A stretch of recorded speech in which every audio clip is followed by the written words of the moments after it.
Ah ben, il faut avouer que de tout ce qu'on a en archéologie dans notre région, par exemple, s'il y a vraiment un mystère, c'est bien celui-là. Et puis je sais que c'est pas loin, mais... Ça a été creusé par l'homme? Ouais. C'était pas... Si, c'est là. Je sais où c'est. Ah, je le vois. Il est là-bas. Il y a un rocher qui s'avance sur la falaise, comme ça. Mais le site, il est là. C'est un site à quoi? Site à cupule.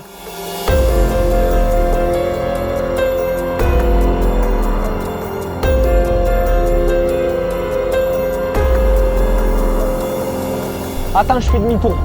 Je l'ai trouvé. Je l'ai trouvé. Je l'ai vu à l'œil. À l'œil. Olé.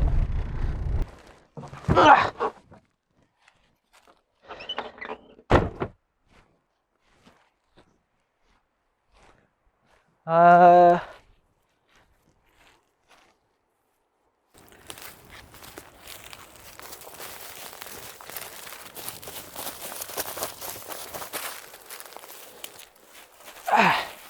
L'importance de venir en hiver, c'est qu'on n'est pas embêté par les feuillages.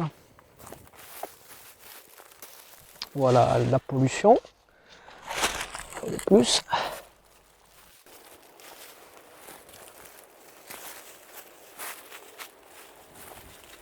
Et donc on a cette particularité géologique qui est cet affleurement comme ça de la roche, du schiste, qui avance comme ça sur la vallée.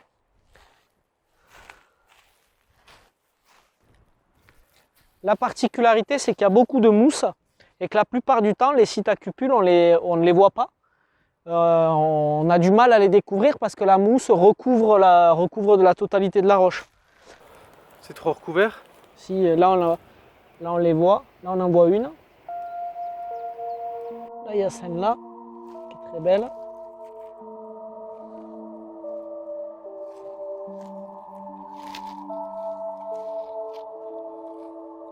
Il y a celle-là qui est là, qui est très belle. Celle-là, elle est très très belle.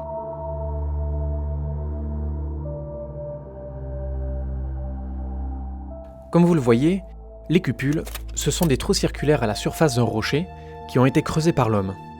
On trouve des sites à cupules un peu partout dans le monde.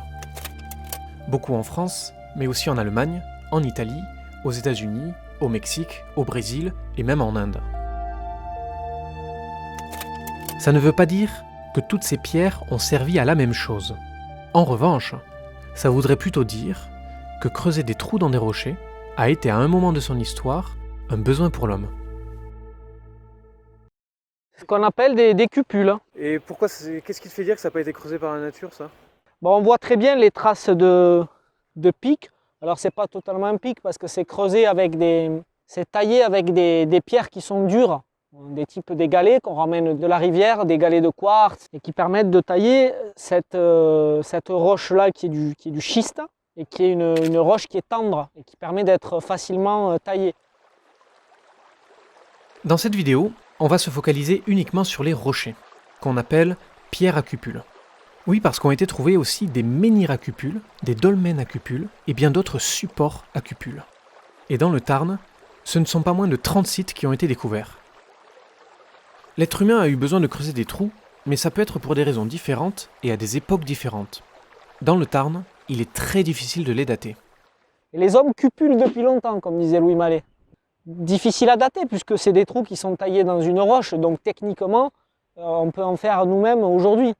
Bon, on ne le fait pas parce qu'on a autre chose à faire. Alors souvent, on les va les retrouver sur des menhirs. Donc on va dire, bon, le menhir, c'est à l'époque, si on fait des cupules, c'est que donc... Voilà, donc là on en a 4 qui sont répertoriés actuellement. Il se peut qu'il y en avait 40. Il faudrait enlever toute la végétation du rocher pour vraiment voir toutes les aspérités, voir tout ce qu'on pourrait y trouver. On pourrait imaginer qu'une partie de cette roche s'est effondrée et qu'il y en avait donc sur cette partie. Difficile à dire. Les pierres à cupules du Tarn répondent à 2 critères d'implantation bien particuliers. Elles offrent une bonne perspective sur une vallée, avec vue en surplomb d'une rivière, et elles se situent près de très anciennes voies de passage. Au VIe siècle, l'Église fait interdire le culte des pierres. Elles existent donc depuis des millénaires, mais ça ne veut pas dire que leur utilisation ait été la même au cours des siècles. Ont-elles pu servir de lieu de culte ou de sanctuaire? Y faisait-on des rites de passage à l'âge adulte? Étaient-elles utilisées comme table à offrandes et sacrifices? S'en servait-on pour affûter des outils ou broyer des aliments?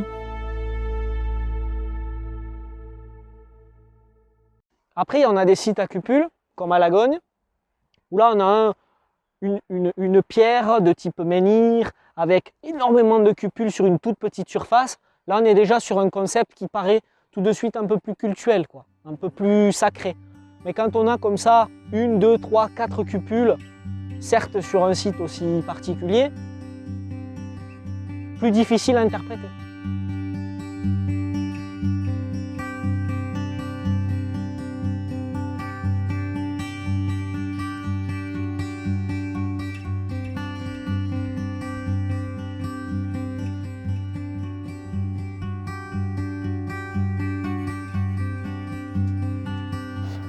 On a parfois des légendes qui ne sont pas très anciennes, hein, qui ont il y a 100 ans.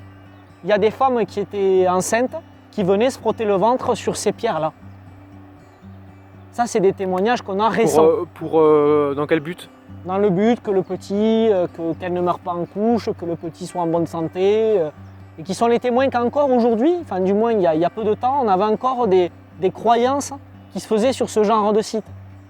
Encore une fois, ça ne veut pas dire qu'il y a 4000 ans, ce genre de pratiques se faisait. Les pratiques, elles peuvent évoluer avec le temps, et elles évoluent avec le temps. Souvent, sur ces sites à cupules, on a des sites qui sont christianisés, comme à Saint-Martin par exemple, où il y a des cupules, et à une époque plus récente évidemment, on va dire à la fin de l'Antiquité, au début du Moyen-Âge, on a des chrétiens qui viennent christianiser le lieu. Ce qui veut dire que si on le christianise, c'est qu'il y a bien un rite qui est païen derrière, parce que pourquoi viendrait-on christianiser une roche s'il n'y a pas quelque chose de... S'il n'y avait pas déjà quelque chose avant? Un minimum spirituel avant. Ce qui fait dire que ces sites sont cultuels, qu'il y a un culte autour de ça. Ce n'est pas le cas ici, mais parfois on a d'autres symboles, ce qu'on a appelé longtemps des fers à cheval, tracés sur les roches à côté des cupules. Et les fers à chevaux, c'était donc le cheval sur lequel Saint-Martin est venu prendre appui sur la roche pour traverser le Tarn. Bon, voilà, les légendes se font par la suite.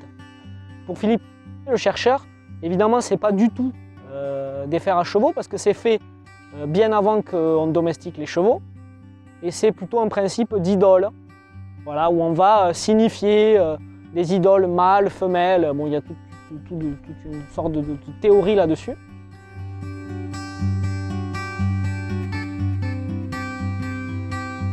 Là, on en a une, mais qui est en plein milieu d'une déclinaison, donc difficile de dire pourquoi celle-là, ils l'ont taillée ici. On voit très bien, et là c'est très clair parce que ça y était pas la dernière fois que je suis venu, on a la roche qui s'effrite ici, liée au gel par exemple, aux intempéries de ces dernières semaines. Donc bientôt elle disparaîtra probablement, c'est pour ça qu'il faut y faire attention. C'est aussi la difficulté, surtout sur un sujet comme ça. C'est un sujet qu'on connaît très mal parce qu'un trou dans une roche, bon voilà, ça peut être fait il y a 100 000 ans par des hommes de Néandertal et ça peut être fait il y a 100 ans par le berger qui garde les brebis dans la falaise, là, qui a ses brebis qui broutent et lui il se fait chier et il taille son truc pour passer le temps. Si avec les moyens actuels il nous est impossible d'en savoir davantage sur le mystère des cupules, est-ce que la technologie, elle, serait capable de nous en dire plus? Un trou dans une roche, aucune technologie va pouvoir nous dire quand est-ce qu'il a été fait et pourquoi. Par contre, la technologie va pouvoir, par exemple, par principe de photogrammétrie, numériser en 3D. Et donc, on va voir exactement les cupules, à quel endroit elles sont. Ils permettront peut-être d'y voir plus clair que ce qu'on voit nous aujourd'hui avec les yeux. Ce qui est compliqué aussi dans ces cupules, c'est la difficulté pour les voir. Alors, à l'œil nu, on les voit quand même, mais je ne suis pas sûr qu'à l'image, on se rende aussi bien compte que quand on l'a à l'œil nu. Et donc la difficulté de prendre des photos, d'où l'intérêt, on parlait des nouvelles technologies qui, elles, vont pouvoir nous permettre de retravailler en post-production derrière. Un photographe s'est risqué à ce défi de mettre en valeur les cupules sur la roche. Mais à chaque fois qu'il prenait une photo, les cupules paraissaient trop plates et certaines n'apparaissaient pas. Un jour, alors que le soleil transperçait les nuages d'un ciel orageux, il a saisi son appareil et s'est précipité sur le site pour enfin réussir à prendre la photo parfaite.